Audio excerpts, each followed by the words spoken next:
I'm Frank Garza, and welcome to Here and Abroad, a podcast that follows the U.S. men's national team and their player pool across Europe, MLS, or wherever else they play their club football. On today's show, we're going to discuss how the winter transfer season has gone for the USMNT player pool so far. To help me do that, I've invited Larry Henry Jr. to join the show. Larry is the managing editor and USMNT insider at SBI Soccer. He's also a writer for MLS and MLS Next Pro. Larry, welcome to the show. Thanks, Frank. Good to connect with you again. First time in 2024, so Happy New Year to you. And yeah, really excited to break it all down with you. We got a lot to talk about. Obviously, transfer window coming to a close in the next couple of days. Excited to see what goes on with the American player pool and who else maybe makes a move in the next couple of days. But overall, good to connect with you again, and thanks for having me on the show. Yeah, great to have you back on. And yeah, as you mentioned, we still have a couple days left in this transfer window that we're talking about. So I wanted to point that out to everybody. Larry and I are recording this on Tuesday, January 30th. Most of the transfer windows in the European leagues don't close until February 1st. So there's always a lot of last minute activity. Some things could still happen between now and when you hear this episode, but I just wanted to put that timestamp on there. So when we think about the transfers that we've seen, so far, which USMNT player do you think has had the best transfer window thus far, or the best move of the transfer window? Yeah, looking at obviously, I think there's a few guys, right? Players maybe coming back from Europe to North America.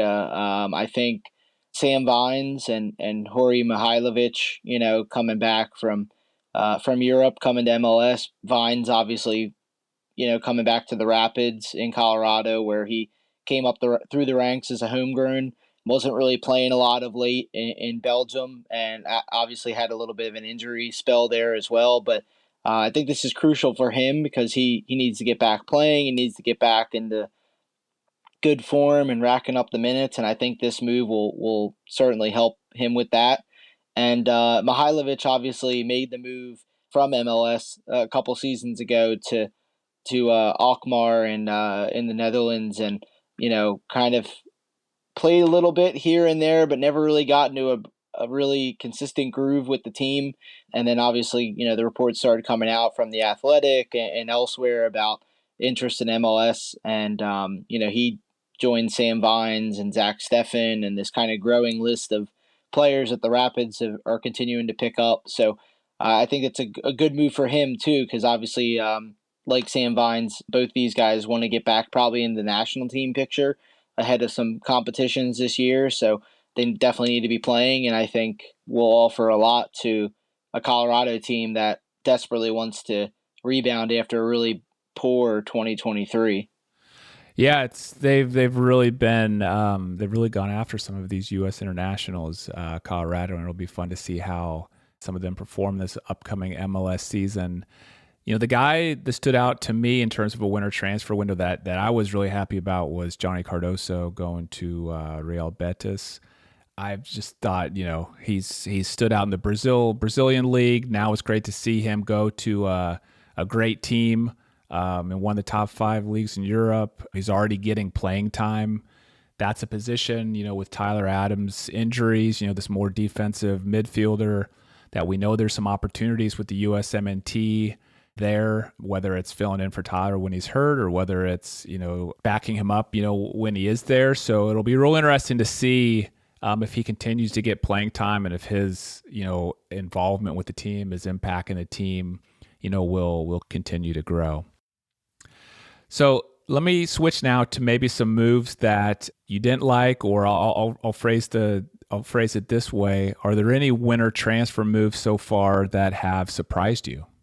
Yeah, I think one that definitely kind of surprised me, and I'll stick with the Colorado Rapids, is Zach Steffen returning to MLS, because we saw Zach Steffen last season. Obviously, things at Manchester City probably were never going to escalate into him ever really being a number one there, right? You have Ederson, who's one of the best goalies in the world. Stefan Ortega obviously has played a lot in competitions as well for Man City. So And then obviously too, right? Zach Steffen played a lot in the championship last season with Middlesbrough, got to the playoffs, really played a lot. He had some rough moments at times with Middlesbrough, but also had some really good moments. He played a lot of games. He played earned a lot of minutes.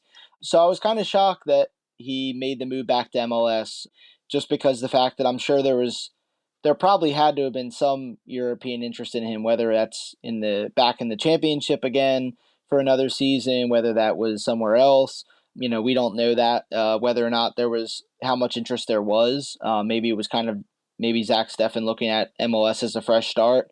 He missed some time, I guess, over the summer and all with a knee injury. So this is him coming back to MLS, right? Joining a Colorado team, like I said, that really wants to bounce back after a bad year in 2023. They bring in Zach Steffen, and then they let William Yarborough go to San Jose. So it's going to be Steffen's job. He's going to come in. He still wants to probably get back in the national team as well, like Mihailovic and Sam Vines. And I think too he has a good chance of that because Matt Turner obviously has had some up and down moments at Nottingham Forest.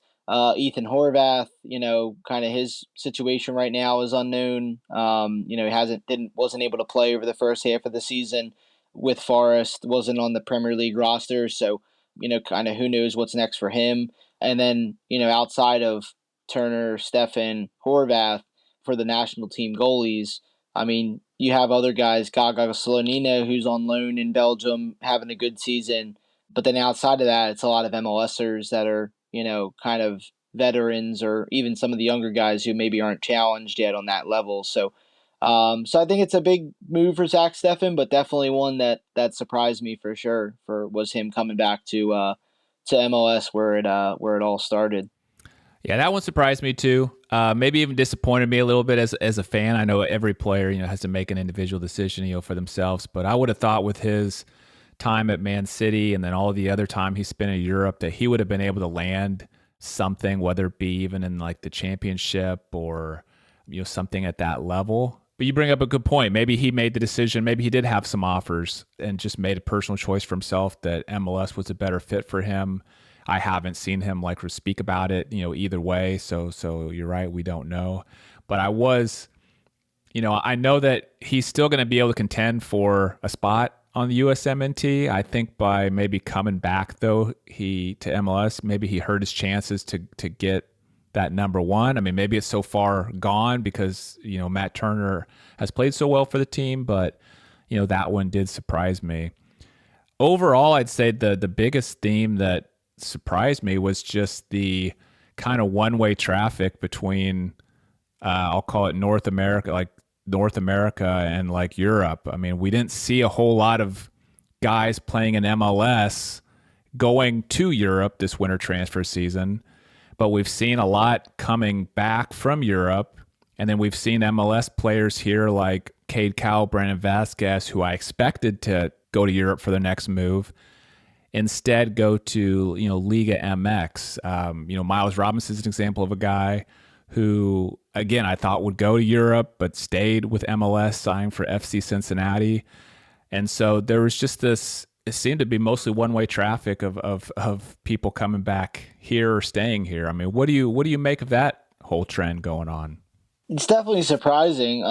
We heard a lot of rumors right over the last year of the European interest in Brandon Vasquez and in Cade Cowell. Brandon Vasquez obviously older than Cade Cowell, but yeah, I was kind of shocked by that. And these are two guys, right, that obviously had kind of connections with the Mexican national team or interest there. So I thought it was pretty kind of a coincidence in a sense that they were going to Liga MX. Obviously, Vasquez has had a really good start. 3 goals in his last 2 games for Monterrey, who will be in the CONCACAF Champions Cup. And then Cade Cowell, obviously, still trying to get on the score sheet or the stat sheet, but kind of working his way with Chivas so far. So I think obviously every move is different for everybody, and you want to test yourself in a different environment, maybe go somewhere new. And then looking at Miles Robinson, I was also kind of maybe a little disappointed at that, right? Because there was European interest. I think PSV was reportedly interested, and not that they don't have enough Americans already at PSV, but Miles Robinson is a good player that's obviously been one of the best defenders in MLS, and you would have hoped that maybe he would have tested himself overseas, but he stays. He goes to FC Cincinnati, who coming off the first trophy in club history, obviously have the first time coming up in CONCACAF competitions, so they'll definitely need the bodies for it. But and it's only a 1 year deal when you look at it too. So say Miles Robinson has another really good year with FC Cincinnati, maybe brings home another trophy or multiple trophies with the team. Maybe decides after that, okay, now I'm ready to go abroad. But there's also a big what if to that as well. Hopefully he can stay healthy and play regularly, and FC Cincinnati is hoping that they can bring home another trophy, whether that's MLS Cup, whether that's Leagues Cup, CONCACAF Champions Cup. Who knows? But yeah, I kind of thought it was pretty unique that we had so many, a few guys going from MLS to Liga MX, and like you said, a big kind of European target in Miles Robinson deciding to kind of surpass that move and stay home. Yeah, and the guys going to League MX, that's still different opportunities for them. I mean, they're going to be under a lot more intense pressure playing in that league. They're going to, they have the crazy fans there that are going to be watching their every move that doesn't happen in the U.S. So it is going to be a different experience for them, I think. And, I wonder if we'll start to see more of this kind of like these lateral moves back and forth between MLS and League MX in the future, just as those two leagues you start to see these two leagues starting to come together in a way, with the Leagues Cup, and they're trying to find different opportunities to work together. As those two leagues continue to grow together, maybe we'll see more of this, lateral movement back and forth. So let's talk about, we mentioned, there's still 2 days left as of the time of this recording. What's a player that you still think needs a transfer, or you're hoping to get a transfer, or maybe you're disappointed they haven't gotten one yet? Yeah, I think the number one guy has to be Gio Reyna, right? A guy that obviously hasn't played nowhere near as much as that fans or even probably Greg Berhalter would have hoped so far during the first 6 months of the season. Hasn't really started a lot of games for Borussia Dortmund. I think only has about 350 minutes played in the league, in the Bundesliga. So, and there's interest there. There's interest in multiple countries. Nottingham Forest and Marseille. I think Fiorentina is the most recent that I've read. I'm interested in a loan deal for him. And that's huge because it's a big year for the national team, big year for Gio Reyna, and he's fit again, he's playing again. He probably wants to be scoring and getting assists and doing everything he can to kind of boost his stock right ahead of these big competitions, CONCACAF Nations League, Copa America. So I'm really curious to see how it shakes out because reportedly Reyna has agreed to kind of personal terms with both Forest and Marseille, but it's kind of maybe it's a situation where the club will let him kind of pick where he wants to go. Edin Terzic, the manager for Dortmund, recently said this week that he expects Reyna to stay at the club, because they have a Bundesliga game on Friday. So, so he's hoping that he stays, but maybe he knows something on the back end of it. But yeah, I think it's huge for Gio Reyna. He needs to be playing. He needs to be playing more than 20 minutes a game, 10, 20 minutes a game. He had a really good cameo over the weekend with Dortmund in their league win. So just kind of shows the potential he has when he's given the opportunity. And I think that if he does stay at Borussia Dortmund and a move doesn't come to fruition, then maybe we don't see Gio Reyna kind of in the plans this summer, or maybe even the Nations League, right? Because you want to have guys that are playing regularly, and right now he's not really doing that. Yeah, I saw Fiorentina was another club that I saw mentioned for him today. I mean, you mentioned Nottingham Forest, you mentioned Marseille, Sevilla's been out there as well. Of those four clubs, if you had to pick which one you'd most like to see him end up at, which would you choose?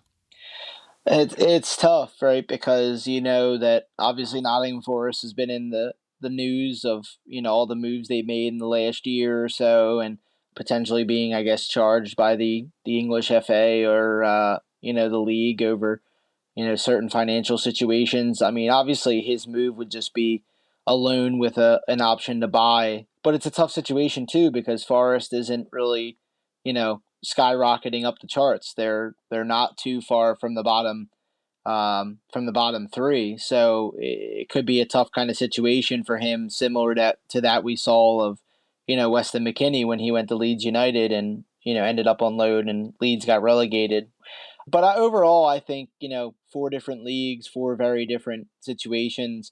I think Marseille could be pretty interesting, right? Because it's, a team probably out of all four of those teams, Marseille maybe has the best chance of getting into the top four and qualifying for a competition next season, Champions League.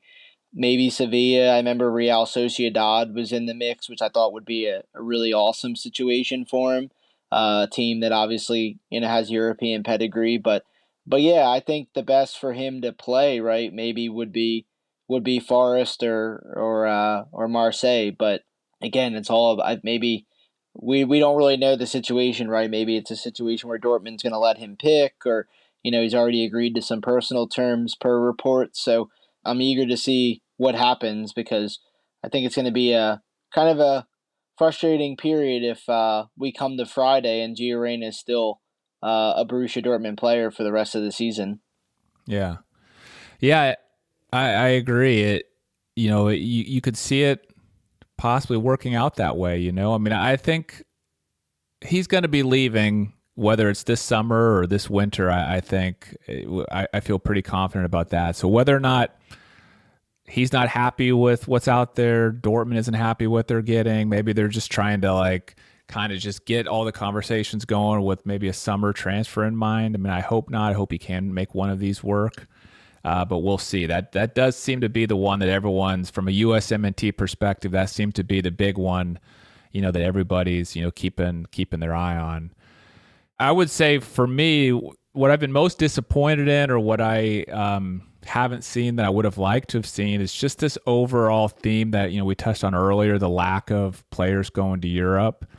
There hasn't been, or at least I don't know of, there hasn't been like one young MLS rising star that's moved to Europe in this winter transfer season yet. Duncan McGuire seems to be the most likely. I know there's several clubs in the championship that seem to be after him, and it seems like very possible that something could get worked out for him. I hope he can go, because I'm just, all these young MLS stars that you think are going to go to Europe, like, Cade Cowell went to Liga MX, they're the Aiden Morses, the Tolkiens of the world, even like the Jesus Ferreira. I know his deal got nixed, going to the team in Russia. But it's like, I'm disappointed that not one of these young MLS rising stars has found their way over to Europe during this transfer season. Am I missing anybody, or what do you make of that trend?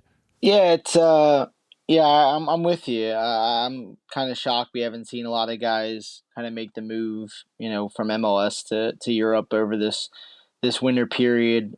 The only one I can really think of off the top of my head that made the move to England is Donovan Pines, who was with DC United and was a free agent and signed with Barnsley in League One. But even at that, it's like that you're really kind of stretching it thin. But yeah, I'm shocked. I kind of thought we'd see more.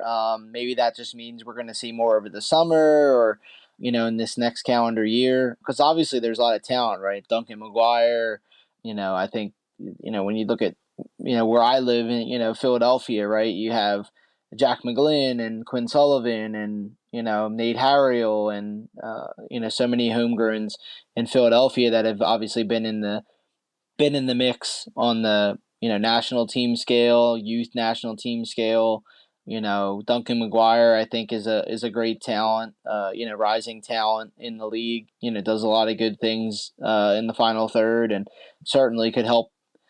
one of the championship teams in England or somewhere else. And then Jesus Ferreira is kind of a guy like similar to Miles Robinson, guy you thought that maybe would make that move, make that jump. Obviously, racks up a bunch of goals in MLS with Dallas, which is great. But I don't think that's going to be the what gets you, kind of in the national team fold, long term, especially with so many guys, coming back from injury too at the striker position. So yeah, so hopefully we see some more in the next, I kind of doubt we're going to see some in the next few days, but hopefully we see some over the summer, and we'll go from there, sort of thing. Would really like to see Ferreira get something. I mean, it just doesn't seem like he has a chance to get back into the striker conversation unless he can go over to Europe and start to prove himself and grow over there. I mean, and that being despite the fact that I think Berhalter, likes him, thinks highly of him. But with Balogun and Pepe and, now Sargent is back playing again in the championship, scoring goals, it just seems like he's facing an uphill battle until he can grow over there. So yeah, I'm hoping he can find a way to get a move over there at some point in the future. Well, Larry, thank you so much for being on the show. I'll make sure and put links in the show notes to your X account, which is at lhenry019, and also to your work at SBI Soccer. But before I let you go, any final thoughts that you'd like to share? No, thanks again for having me, Frank. Good to catch up with you as always. Hopefully, it's some exciting moves to come over the next few days for American players, and we'll be in touch later this year. Obviously, big competitions coming up, and already got them on the circled on the calendar. So excited for for what's to come. So take care, my friend, and thanks a lot for having me. Thank you, Larry. And thanks to everyone for listening to Here and Abroad. If you enjoyed the episode, please share it with a fellow USMNT fan. I'm Frank Garza. You can follow me on X at FrankGarza007, and I'll be back next week with a new episode.